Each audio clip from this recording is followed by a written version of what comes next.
It is an average July day in Cape Henlopen State Park. Below the pitch pines is a gray squirrel.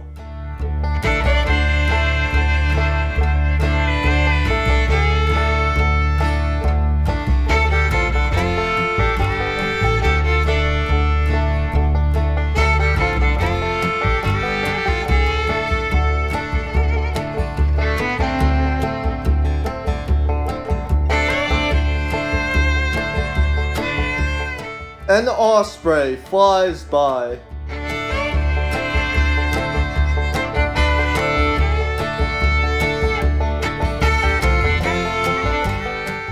These are female red-winged blackbirds. We'll see a male later. In this section of forest, there are a lot of birds like Carolina chickadees. They don't migrate and stay in the same area all year. And here is an indigo bunting. This beautiful bird is a yellow-breasted chat. They are not easy to find because they spend most of their time in thickets. They are actually doing well in the east because the clearing of forests creates more brushy habitat. Unlike a lot of colorful birds, the males and females look almost exactly alike.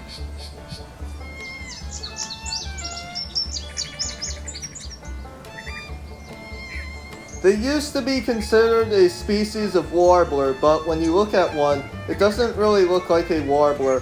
Well, that's because they're not a warbler, and more recently they have been placed in their own family.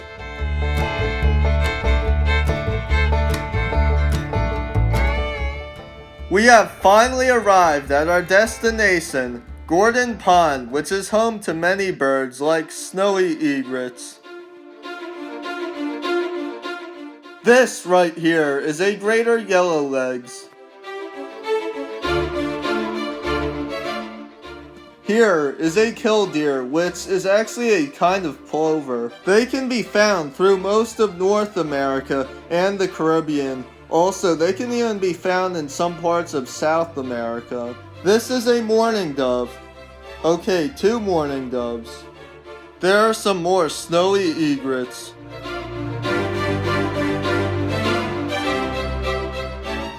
And here are some more yellowlegs. This is not a greater yellowlegs, but a lesser yellowlegs. You can tell because it has a shorter beak. These are not yellowlegs at all, but short-billed dowitchers. The crazy thing about them is they spend the summer in northern Canada and Alaska, but these ones are down here in Delaware. They are only supposed to be here during winter or migration, not the middle of summer. That blackbird is a glossy ibis. Glossy ibises are a lot smaller than they look. They are actually only 20 inches tall. It may not seem like it, but this ibis is a predator. It's using its long curved beak to look for little invertebrates in the mud to eat.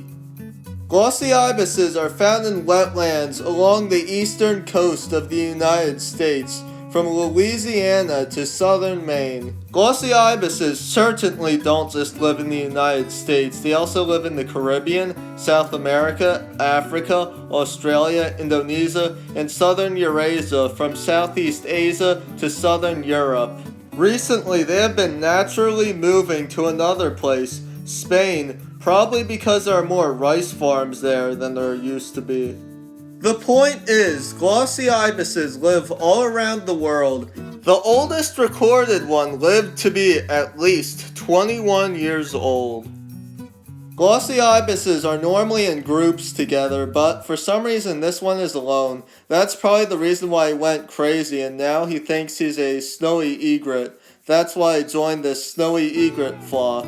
Most of the time, ibis flocks are the ones that attract snowy egrets and other birds. However, a lot of glossy ibis flocks are mixed and contain other birds like snowy egrets. They are called glossy ibises for a reason, and that is because they are glossy. In the right lighting, they are iridescent and look so beautiful.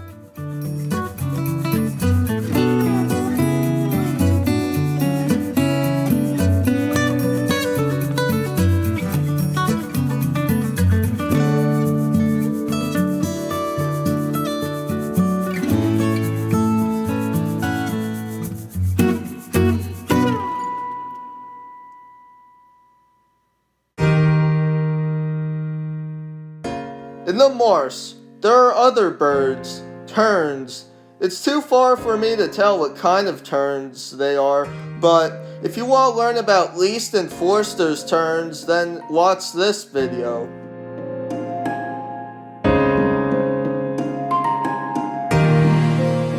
That bird that just landed isn't a tern, but a laughing gull.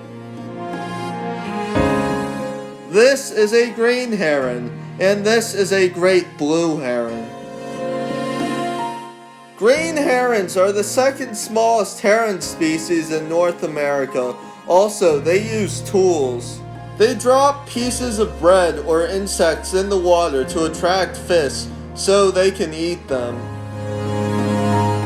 And here is a male red-winged blackbird. These are willets, and in the past they were actually very popular to eat. Even Audubon liked eating willets in their eggs because he thought they tasted great, and many people agreed with him. Because of this, they had almost disappeared north of Virginia in the early 1900s. In the marsh, there are unusual little animals called mud fiddler crabs. Male fiddler crabs have an extra small claw and an extra large claw, so most of the crabs here are male. As they grow, their large claw gets larger and larger compared to their body, and also their large claw can either be their right claw or their left claw. I guess it's sort of like being right or left-handed in humans. They use their large claw to fight other males and attract females by waving it. It also scares other males. Mud fiddler crabs stomp their feet and make noises to attract females too. If the female is interested, both of the crabs will do grown-up stuff in the male's burrow. The female then has a 2-week incubation period and stays in the burrow. She then leaves to release her eggs. A neap tide sweeps the eggs out to sea. The eggs then hatch and the crabs start their lives as zooplankton. Of course they grow, and eventually a spring tide brings them back to the estuary. There are 3 species of fiddler crabs that can be found here: mud fiddler crabs, sand fiddler crabs, and red-jointed fiddler crabs. I'm beginning to think that there might be some sand fiddler crabs mixed in here because they can often be found with mud fiddler crabs.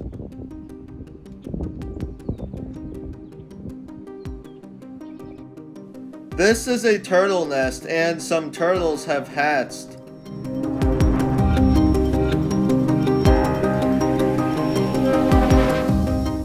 This is a blue grosbeak, and they're actually a lot more closely related to buntings, like the indigo bunting from earlier, than other birds called grosbeaks. In fact, they are in the same genus as buntings. Also, their range has been expanding north in the last century. Male red-winged blackbirds are very politically incorrect because they often have more than one mate. In fact, they can have up to 15 of them.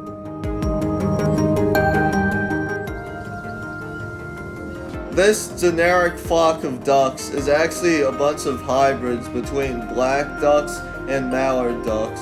Hopefully there isn't any domestic duck DNA mixed in them.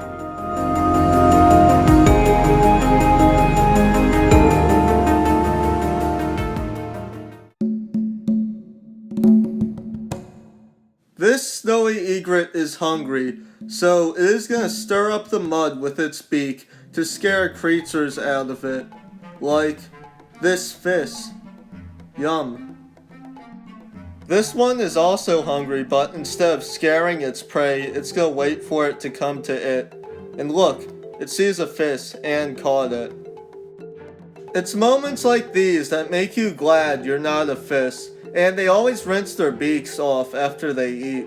They're cleaner than a lot of humans. In the late 1800s, they were killed for their plumes, which were used in the fashion industry.